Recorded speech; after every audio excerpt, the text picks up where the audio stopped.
मुख्यमंत्री ने बताया कि मंत्रियों की फोटो पर और उनके ब्लॉग पर लगभग 1.5 लाख रुपए खर्च हुए हैं। ये कोई ज्यादा खर्च नहीं है। नए नए मंत्रियों पर तो इससे कहीं ज्यादा खर्च होना चाहिए था, क्योंकि इनकी छवि बनाना एक बड़ा काम है। हमारे समाज में मंत्रियों की छवि काम से नहीं, फोटो से बनती है। हम आंख वाले इसके बाद भी फोटो के पीछे छिपी असली शक्ल नहीं देख पाते। परिणाम स्वरूप अंधे बैठे हैं और आंख वाले उन्हें ढो रहे हैं। अंधों में अजब काइयापन आ जाता है। वो खरे और खोटे सिक्कों को पहचान लेता है, पैसे सही गिन लेता है, उसमें खेलने की क्षमता भी आ जाती है। वो पद टटोल लेता है। इनके तीर्थ भी नए हैं।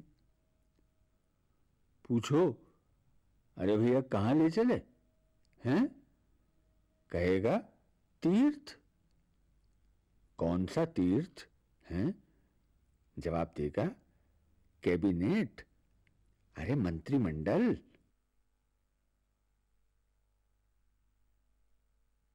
लिखने वाली कलम ने तो इसे आज से 1 दशक पूर्व ही अपने साहित्य में अंकित कर दिया था, परंतु उसे ये नहीं मालूम था कि उसके द्वारा लिखे गए ये चेतनात्मक तथ्य आखिर कब मानस पटल पर अंकित होकर चेतना का उद्घोष करेंगे, और इसके पहले ही उसे महाप्रयाण के पथ पर जाना पड़ गया।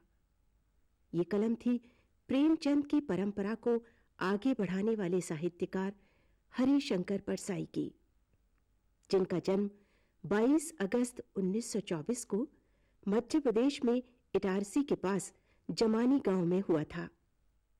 चूंकि पिता झुमकलाल परसाई एक श्रमजीवी थे, इसलिए होश संभालते ही परसाई जी ने संघर्षों की एक लंबी कतार को अपने सामने पाया।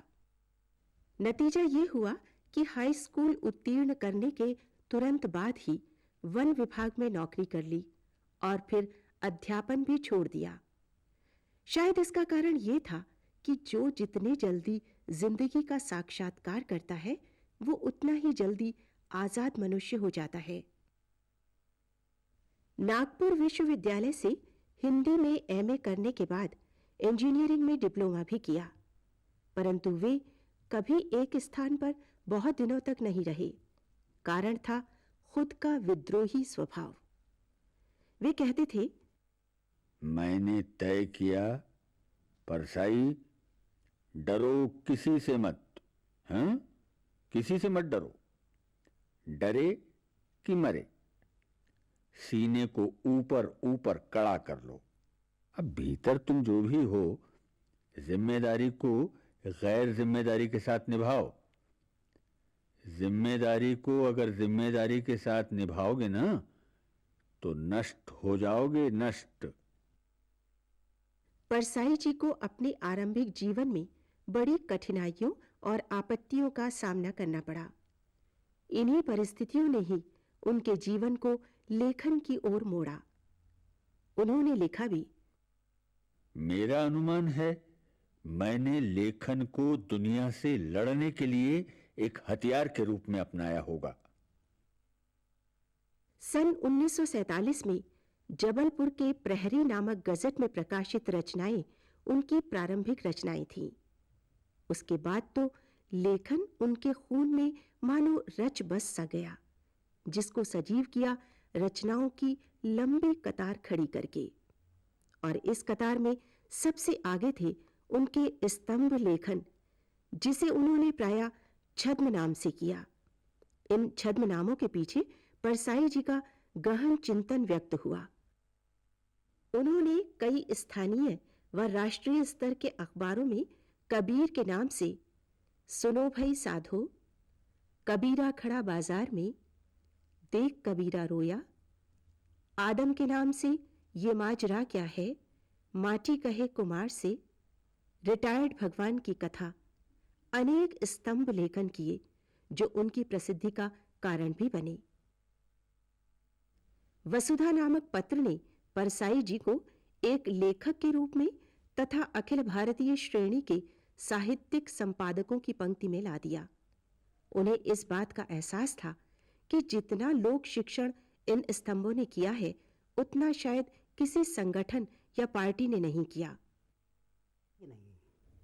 सबसे बड़ी चीज़ है परसाई जी कमिटेड आदमी, उनके भीतर एक तरह की प्रतिबद्धता है और वह प्रतिबद्धता है आम आदमी के लिए। वह कबीर की वाणी में बोलते हैं, वह चेखव की वाणी में बोलते हैं, वह दास्तोवस्की की वाणी में बोलते हैं। उन तमाम लेखकों को जिन्होंने कि अपने आप को एक शोषित समाज के सबसे पीछे के आदमी को, सबसे अंतिम आदमी को अपनी भावधारा का केंद्र बनाया। गांधी जी के दरिद्र नारायण या गांधी जी का अंतिम आदमी वास्तव में परसाई के साहित्य का अंतिम आदमी है। जन चेतना का बीड़ा जब उन्होंने सर पर उठा ही लिया तो हाथों ने भी उनका जम के साथ दिया और कथाओं एवं कहानियों की झड़ी लग गई। परंतु जब कहानीकार का कैनवास बहुत फैलने लगता है तो प्रायः वो उपन्यास में उसे समेटता है।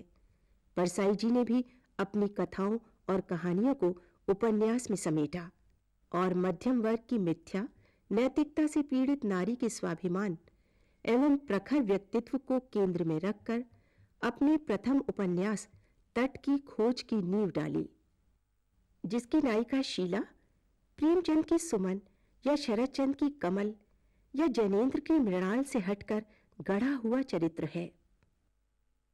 मेरा विवाह नहीं हो रहा था। पिताजी को चिंता के कारण नींद नहीं आती थी।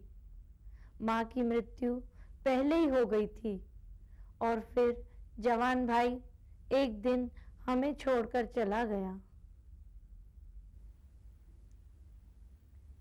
शीला का विवाह सिर्फ इसलिए नहीं हो पाता क्योंकि उसके पिता के पास दहेज के नाम देने को कुछ नहीं था। वे आर्थिक दृष्टि से बहुत कमजोर थे, इसलिए जहां भी विवाह की बात चलती वहां दहेज सामने आ जाता और बात टूट जाती थी। हमारे समाज में नारी से नहीं, उसके दहेज से विवाह होता है। हर बार लड़के वालों की मांग पिताजी के सामर्थ्य की सीमा लांघ जाती।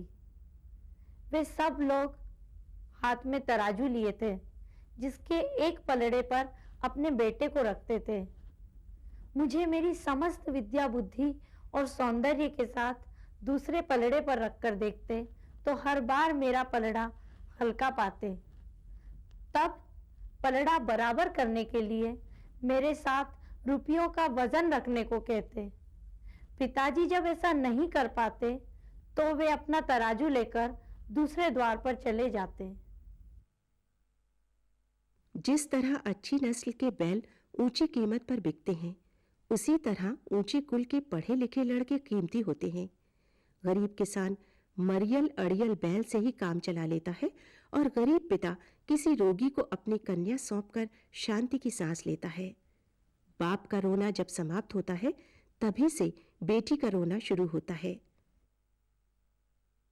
इस तरह एक सामाजिक अन्वेषक के तौर पर परसाई जी ने समाज में छिपे अंधेरे कोणों का अन्वेषण किया और अपने समय के साक्षात प्रश्नों से सीधी टक्कर लेने का साहस जुटाया। रानी नागफनी की कहानी नामक उपन्यास उनके इसी अदम्य साहस का प्रमाण है। इस उपन्यास की भूमिका में उनका कथन है कि फैंटेसी के माध्यम से मैंने आज की वास्तविकता के कुछ पहलुओं की आलोचना की है, जिसमें सामाजिक पतन और राजनैतिक अवमूल्यन शामिल हैं। इस दृष्टि से वे एक खतरनाक लेखक हो गए। खतरनाक इस अर्थ में कि उन्हें पढ़कर हम ठीक वैसे ही नहीं रह पाते जैसे उनको पढ़ने के पहले होते हैं। उनका लेखन बहुआयामी है, उसमें गुदगुदाहट भी है और चुभन भी। जो लेखन गुदगुदाता है उसे हास्य और जो चुभता है उसे व्यंग की श्रेणी में रखते हैं। परसाई जी का लेखन प्रायः इसका सम्मिश्रण है। उनका साहित्य पढ़कर जो हंसी आती है वो गलतफहमी के कारण आती है। हंसी समाप्त होने पर जो खरोंचे दिल पर शेष रह जाती हैं, वे परसाई जी को एक भारतीय संवेदना का लेखक बनाती हैं। परसाई जी की कहानियों में, उनके व्यंग संग्रहों में, जिनकी संख्या बहुत अधिक है, 28 व्यंग संग्रह, और उनमें तमाम ऐसे व्यंग हैं जो रिक्शा वाले, मोची, पान वाले और समाज का ऐसा कोई वर्ग नहीं है, चाहे बड़ा वर्ग हो चाहे छोटा, जिसका संस्पर्श परसाई जी ने न किया हो। वे अगर किसी मंत्री को लेते हैं, किसी राजनेता को लेते हैं, तो उसका भी वैसा ही भंडाफोड़ करते हैं जैसे किसी पंडित को, किसी मुल्ला को या किसी पादरी को लेते हैं।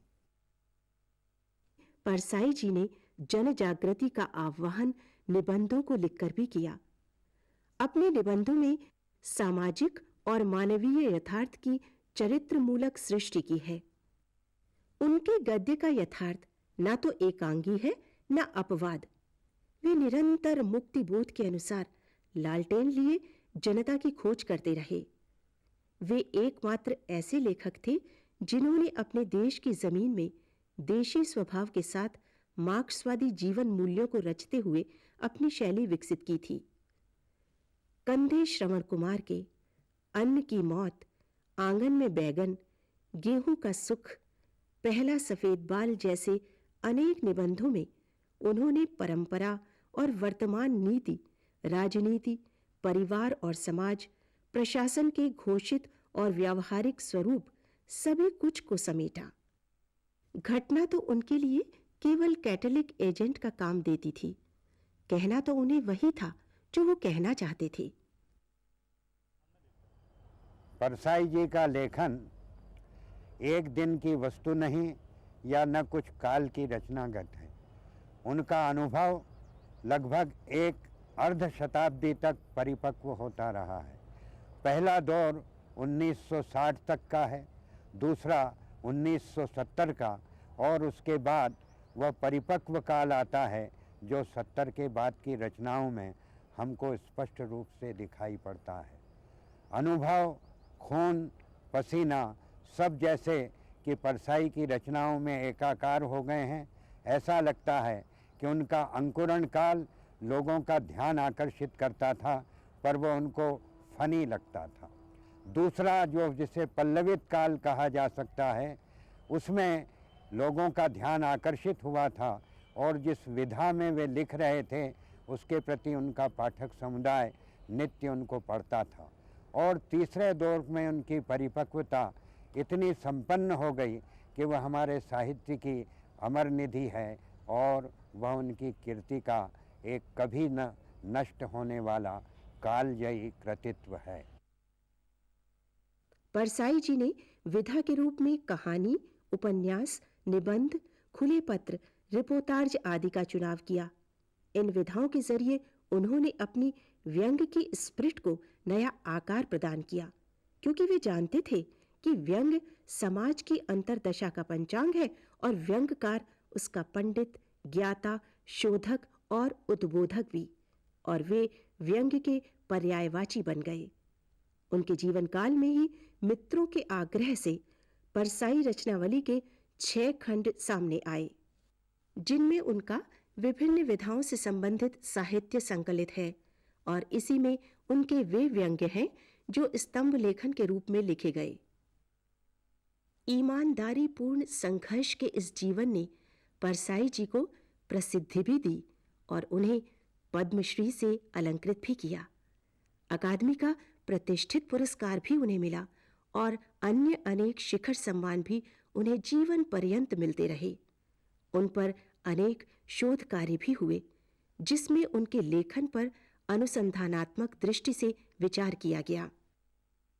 उन्होंने अपने जीवन के 71 वर्षों में से 45 वर्ष से भी अधिक वर्ष लेखन को समर्पित किए और इस लंबी अवधि में भी उन्होंने लेखन की ऊर्जा, दृष्टि की भेदकता और प्राणवान सार्थकता बनाए रखी, जो कि प्रायः कठिन होती है, और सिद्ध कर दिया कि लेखक अपने युग का राडार तो होता ही है, वो अपने समय से आगे ब्लूप्रिंट तैयार करने वाला वैज्ञानिक भी होता है। सतत संघर्ष और नियमित लेखन पर होने वाले श्रम ने उनके स्वास्थ्य पर भी कई बार प्रहार किया। कुछ असामाजिक तत्वों ने भी उनकी स्पष्टवादिता पर खींचकर उन्हें चोट भी पहुंचाई। पर परसाई जी जिस मिट्टी से ढले थे, वो पराजित होना जानती ही नहीं थी। आखिरकार मिट्टी थकने लगी। थकान के क्षण धीरे धीरे परसाई जी की संगमरमरी लेखनी पर अपनी काली छाया डालने लगी। और 10 अगस्त 1995 का एक दिन ऐसा भी आया जब परसाई जी को महाप्रयाण के पथ पर जाना पड़ा। उनका अवसान भारतीय साहित्य की एक अपूर्णीय क्षति है। परसाई जी ने प्रेम किया तो सिर्फ अपनी लेखनी से, और जीवन पर्यंत शादी न करके अपने सच्चे प्यार का परिचय भी दिया। शरीर मर जाता है पर कीर्ति कभी नहीं मरती, और ना वो लेखन मरता है जो संघर्षों से छनकर आता है। परसाई जी अपने लेखन में आज भी बोलते से प्रतीत होते हैं, और उनके व्यंग्य आज भी नागफनी के कांटे की तरह चुभते रहते हैं।